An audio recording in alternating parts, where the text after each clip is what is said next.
اور بنایا اللہ رب العزت نے ان میں سے کچھ کو بندر والخنازیر اور کچھ کو خنزیر بنا دیا، وعبد الطاغوت اور وہ عبادت کرنے والے تھے طاغوت کی، شیطان کی، اولئک شر مکانا یہی وہ لوگ ہیں جو برے ہیں درجے کے اعتبار سے، واضل عن سواء السبیل اور زیادہ گمراہ ہیں راستے کے اعتبار سے۔ گزشتہ آیات کے اندر اللہ رب العزت نے ایمان والوں کو کافروں کی دوستی کرنے سے منع فرمایا۔ اس کی وجہ یہ بیان فرمائی کہ لوگ تمہارے دین کے مخالف ہیں، نماز کے مخالف ہیں، اذان کے مخالف ہیں، اس کا مذاق اڑاتے ہیں۔ جب اذان دی جاتی تو وہ لوگ جس طرح مؤذن کانوں کے اندر انگلیاں ڈالتا وہ بھی انگلیاں ڈالتے، مؤذن دائیں بائیں سے پھر حی علی الصلاۃ حی علی الفلاح کہتا تو دائیں طرف چہرہ پھیرتا، بائیں طرف چہرہ پھیرتا، وہ بھی اس طرح کرتے تو مذاق اڑاتے۔ کبھی کہتے یہ کیسی اونٹ جیسی آواز ہے، یہ آواز کہاں سے لے لی؟ تو اس طرح طرح طرح دین کا مذاق اڑاتے ہیں۔ مسئلہ یہ ہے کہ جب اذان دی جائے، اذان کے وقت مؤذن جو کان کے اندر انگلیاں ڈالتا ہے اس وجہ سے ڈالتا ہے کہ بلند آواز سے جب اذان دے گا تو اس کو اپنی بات بری نہ لگے، اسے تنگی محسوس نہ ہو، اس وجہ سے کانوں کے اندر انگلیاں ڈالی جاتی ہیں۔ کانوں کے اندر انگلیاں ڈالنا نہ فرض ہے، نہ واجب ہے، نہ سنت موقدہ ہے، ایک مستحب عمل ہے۔ کوئی ڈال لے تو اچھی بات ہے، نہ ڈالے تو کوئی حرج نہیں۔ آج کل تو ویسے اسپیکر ہے، اسپیکر کے اندر اذان دی جاتی ہے، اور پھر اذان کا جو جواب دینا وہ واجب ہے۔ جس طرح مؤذن کہتا ہے اللہ اکبر اللہ، اس طرح سننے والا بھی اللہ اکبر کہے۔ مؤذن کہتا ہے اشہد ان لا الہ الا اللہ، سننے والا اشہد ان لا الہ الا اللہ کہے گا۔ مؤذن کہتا ہے اشہد ان محمد رسول اللہ، تو سننے والا بھی اسی طرح کہے گا۔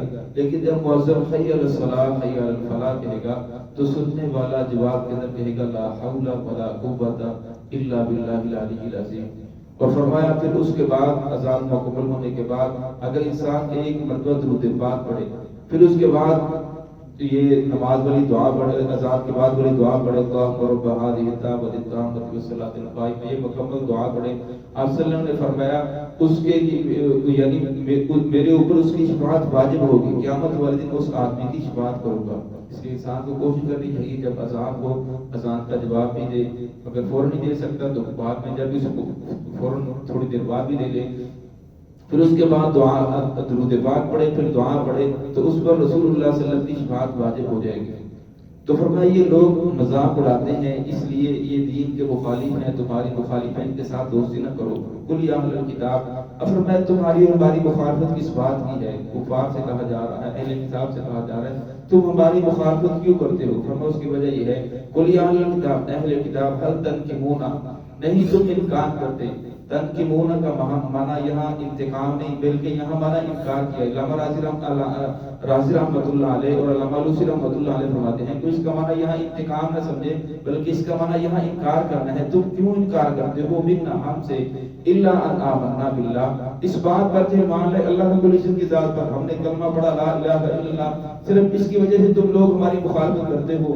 اگر یہ ہم نے جرم کیا ہے تو یہ جرم تو تم ہم سے پہلے کر چکے ہو۔ جتنے بھی انبیاء کرام دنیا کے اندر تشریف لائے تمام کے تمام انبیاء کی دعوت صرف ایک تھی، لا الہ الا اللہ۔ آگے پھر نبیوں کے ناموں کے ساتھ کلمے کا دوسرا حصہ بدلتا رہا۔ فرمایا یہ تو تم بھی کرتے ہو، اللہ کی ذات پر تو تم بھی ایمان لے کر آئے ہو، لہذا اس وجہ سے تم ہماری مخالفت کرتے ہو۔ وما انزل الینا، اور اس چیز پر جو نازل کیا گیا ہماری طرف، یعنی قرآن پاک ہماری طرف نازل کیا گیا، ہم اس پر ایمان لے کر اس وجہ سے تم ہماری مخالفت کرتے ہو۔ وما انزل من قبل، ہم تو اس پر ایمان لے کر آتے ہیں جو اس سے پہلے گزر چکا ہے، جس سے پہلے جتنی آسمانی کتابیں گزری ہیں، تورات ہے، زبور ہے، انجیل ہے، آسمانی جتنے سیب ہیں، ہم تو ان کو بھی مانتے ہیں کہ وہ بھی برحق تھے جو آسمان سے نازل ہوئے، لیکن جو تم نے اس کے اندر تحریف کر ڈالی، اس کے احکام پر ادھر بدل کر ڈالا، فرمایا وہ تو حق نہیں ہے۔ وَأَنَّ أَكْثَرَكُمْ فَاسِقُونَ، فرمایا تمہاری اکثریت نافرمان ہے، فاسق ہے۔ یہودیوں نے اتنی مخالفت کی، عیسیٰ علیہ السلام کے اوپر بہتان لگا دیا، ان کی والدہ کو زانیہ کہا، اور عیسائیوں نے اتنی مخالفت کی، وہ ان کے دین کو برا بھلا کہنا شروع کر دیا۔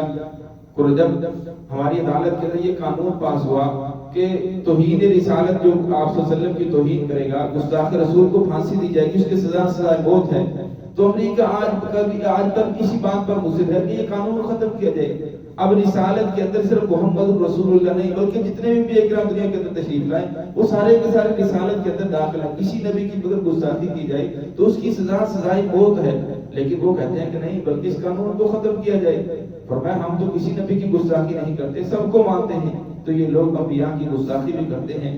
اللہ رب العزت فرمایا قل هل انبئکم، ان سے کہہ دیجئے کیا میں تمہیں خبر دوں بشر من ذالک، اس سے بھی بری چیز کی، مثوبۃ عند اللہ، جو بدلہ ہے اللہ رب العزت کی جانب سے، جو تمہیں جزا ملی ہے، سزا ملی ہے اللہ رب العزت کی جانب سے۔ ملعن اللہ، وہ لوگ جن پر اللہ رب العزت نے لعنت فرمائی، وغضب علیہ، جن پر اللہ رب العزت کا غضب نازل ہوا۔ نماز اندر پڑھتے ہیں غیر المغضوب علیہ، کہ جن پر اللہ رب العزت کا غضب نازل ہوا، یہودی ہیں جن پر اللہ رب العزت کا غضب نازل ہوا، عیسائی ہیں۔ وجعل منهم القردة والخنازیر، اور بنایا ان کو اللہ رب العزت نے بندر اور خنزیر۔ یہ واقعہ یہ ہے حضرت داؤد علیہ السلام کے زمانے کے اندر بحر کلزم کے قریب ایک علاقہ ہے، شہر ہے جسے ایلوا کے نام سے، آج کل ایلات کے نام سے مشہور ہے۔ اس کے اندر جو لوگ رہتے تھے ان کا جو کاروبار تھا، کاروبار تھی، وہ ساری مچھلی کے اوپر تھی، مچھلی کا شکار کرتے تھے۔ تو اللہ رب العزت نے انہیں حکم دیا کہ آپ نے ہفتے والے دن صرف عبادت کرنی ہے، 24 گھنٹے عبادت کرنی ہے، آپ نے شکار نہیں کرنا۔ تو پھر اللہ رب العزت کی آزمائش بھی تھی، آگے پیچھے مچھلی نہیں آتی، ہفتے والے دن بہت زیادہ مچھلی آتی اور اوپر تیرتی ہوئی نظر آتی، ہر طرف مچھلی مچھلی نظر آتی۔ تو ان لوگوں نے اس حکم کی نافرمانی کی۔ جس طرح ہمارے لیے یہ حکم ہے کہ جمعے والے دن، جمعے کی پہلی اذان سے لے کر جمعے کی نماز کے ختم ہونے تک مسلمانوں کے لیے ہر وہ کام کرنا حرام ہے، مکروہ تحریمی ہے، یعنی حرام ہے جس کا تعلق نماز کے ساتھ نہیں ہے۔ جب جمعے کی پہلی اذان ہو جائے پھر اس کے بعد کوئی بھی کام کرنا، خرید و فروخت کرنا یا کوئی اور کام کرنا، لین دین کرنا، فرمایا وہ سارے کے سارے حرام ہیں۔ ہاں وہ کام جس کا تعلق نماز کے ساتھ ہو، نماز جمعہ کے ساتھ ہو، نہانا ہے، غسل کرنا ہے، کپڑے پہننا ہے، تو فرمایا وہ تو آپ کر سکتے ہو۔ جس کا تعلق نماز جمعہ کے ساتھ نہیں ہے، فرمایا وہ کام کرنا حرام ہے۔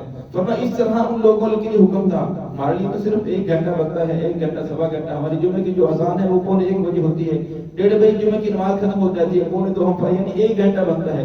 فرمایا 1 گھنٹہ ان کے لیے 24 گھنٹے تھے، لیکن ان لوگوں نے اس حکم کی نافرمانی کی۔ وہ 3 گروہوں کے اندر بٹ گئے۔ ایک گروہ تو وہ تھا جس نے اس حکم کی نافرمانی کی، وہ ہفتے جمعے والے دن ایک بڑا سا گڑھا کھودتے، مچھلیاں آتی اس کے اندر جمع ہو جاتی، پھر وہ اس کو بند کر دیتے۔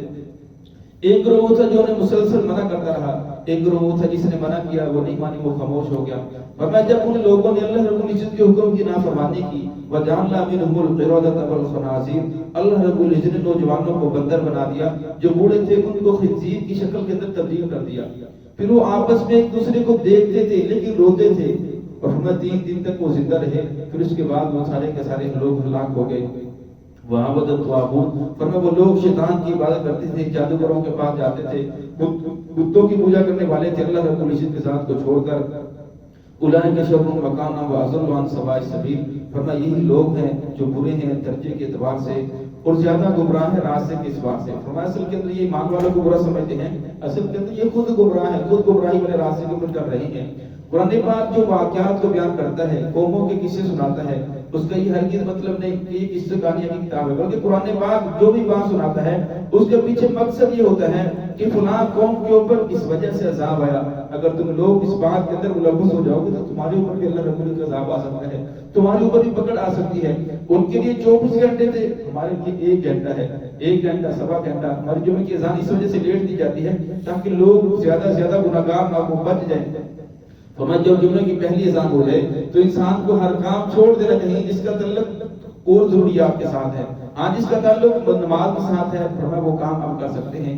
تو فرمایا کہ اللہ رب العزت لوگوں کو بار بار متنبہ کرتے ہیں کہ اگر تم لوگ ایسا کرو گے تو تمہارے اوپر بھی اللہ رب العزت کی پکڑ آ جائے گی۔ تو ہے کہ اللہ رب العزت ہم سب کو صراط مستقیم پہ چلنے کی